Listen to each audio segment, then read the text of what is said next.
Listen, Man United 2, Nottingham Forest 0, no goals, 0 points. Yeah? Marcel, Yes, listen, again, Henderson's not going to like that. Henderson still couldn't be involved. What's your thought on today's game, though, man? Well, listen, we had the road trip up, and we were talking about full strength sides. Yeah. And he plays the full strength side, bro. And I'm Garnacho. You didn't want him to do it, though. You were talking in the car, so talk to me. I didn't, and I was surprised, but you can see the levels as to why. A striker right now, not really being a focal point striker today. Didn't win many headers, couldn't hold the ball well today. Yeah. It was a bit different from the last game. I thought he was going to do the nice combinations with Anthony, and Anthony still had a few shots, off with the left foot. Couple wide shots in the first half as well, but to no avail really. I think he still needs to work on that cutting inside, wrapping it with the left foot. Again, it's not even a negative one because we're getting Wembley, bro. Yeah. Again, this is a chance for silverware. Yeah. How are you feeling? Like what would this cup mean to you? I think, well, listen, right now it's been 5 years or so without a trophy. So I think starting with any sort of trophy gives that belief and that confidence within the team, and it just allows the players to believe in what Ten Hag's doing now. I think the system and the patterns of play, Fred were done really well today.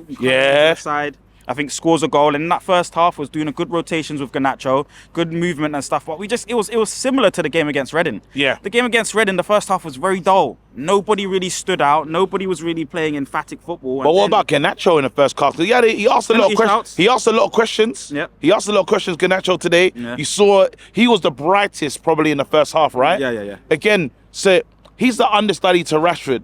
Is he going to give a Rashford enough rest this season with Garnacho's performances so far? Maybe. He's a dynamic 1v1. Penalty shout in the first half. A little bit of bite and fight against Brendan, the number 20 against Nottingham Forest in the second half. Yeah.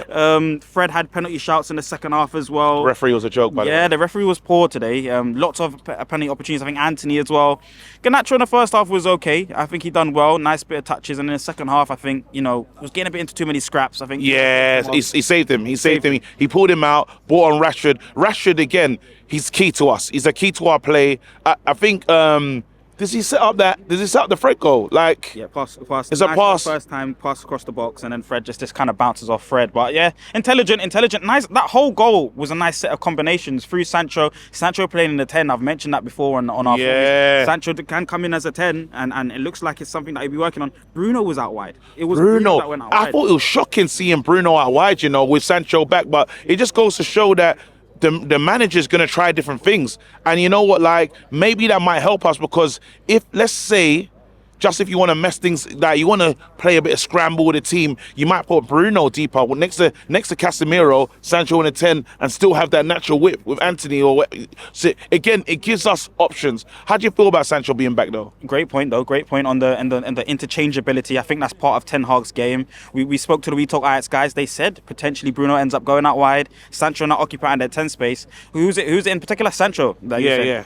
Brilliant. It's brilliant to see him back. He's hungry to play for the club. He had his rehabilitation process. Yeah. Ten Hag's done that bit, and now he has to come in and be emphatic and creative. He had a few chances, over dribbles, lost it here and there, but you can just see he has quality, bags of it. It was a wonderful reception from the Man United faithful. Yeah. They really embraced him. Yeah. How's he reckon he's going to be feeling? He goes home today, puts his feet up. What's he saying? What's he thinking to himself? Listen, he has to hit the ground running. I'm sure Ten Hag's going to be in there saying you could have added more, you could have assisted more, you could have been a lot better. Good is not good enough. It's not good enough. And it's never going to be at this stage and at this level. He has to start hitting the ground running. Had a good start to the season, but has to kick on now. We've seen Rashford do that, come out through his, a poor mentality phase, and now we need to see Sancho doing the same.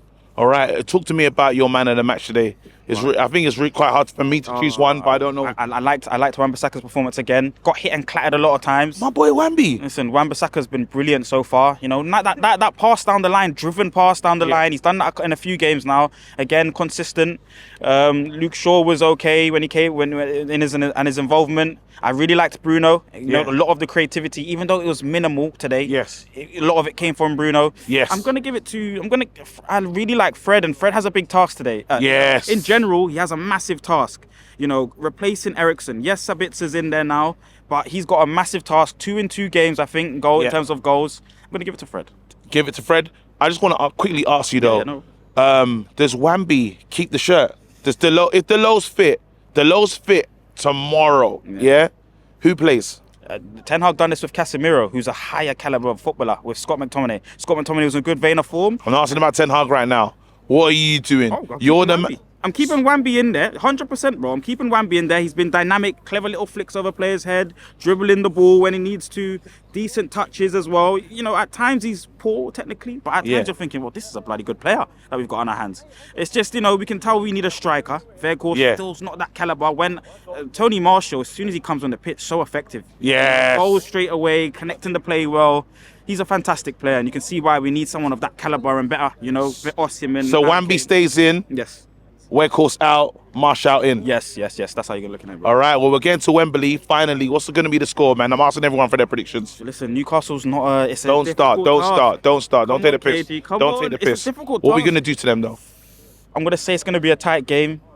If we'll win it on penalties or 1-0 in 90 minutes. We're getting to penalties. It's a difficult game. They got a massive club, massive history. 1-0, bro. I just want to pick you up and dash you. Bro, then again, you're allowed to have your opinion. I just hated it. 1-0. 1-0. All right, wicked. Listen, big up, Marcel. Come on. I'm talking like I'm not getting home with you.